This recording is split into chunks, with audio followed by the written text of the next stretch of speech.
মক্কেল পাইছি, একটা মক্কেল পাইছি, প্রসাব করতেছে। আর দেখেন কিভাবে মোবিল দিই।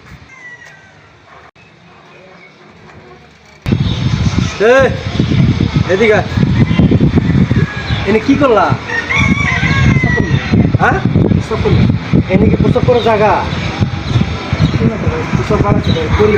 এনে কি গন্ধ বেরিয়েছে প্রস্তাবের গুলো? গন্ধ বেরিয়ে তুই প্রসাব করলে তোর জরিমানা হয়েছে। তোমার হয়েছে হলো 450 টাকা হয়েছে তোমার জরিমানা। তোমার জরিমানা হয়েছে 450 টাকা। অল্প অল্প একটু দিয়ে 1 গ্লাস হয়েছে,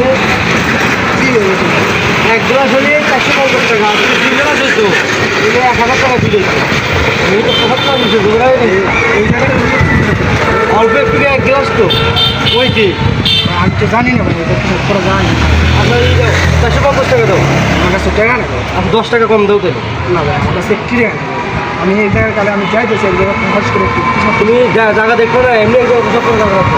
আমি দেখিনি যাও তুমি 450 টাকা দাও। ভুল, এটা ভুল আমার কাছে। এটা সরকারি কাজ, এটা আমার কাজ না, এটা সরকারি কাজ। ঠিক আছে ভাই, আমি তো জানি শুরু করি ভাই। আমি তাহলে বুঝতে দিচ্ছি ভাই, আমার কাছে একটি টাকা নেই। আপনি এখানে হাত খুলে বন্ধ করে দেন, হাত খুলে দেন, দুটো খুলে দেন, বন্ধ করে দেন। সরকারি কাজ আমার তো কিছু না, আমি চাকরি করি। ঠিক আছে ভাই, ভুল হয়েছে ভাই। আমি আর কোনো দিন এটা করতেছি না। আপনি যে এটা আমার কিছু করেন না। আপনি কান ধরেন, ঠিক আছে কান ধরেন, কান ধরে সবাই কাম করছি ভাই। আমি আর কোনো দিন কিছু করি না। দেরি করে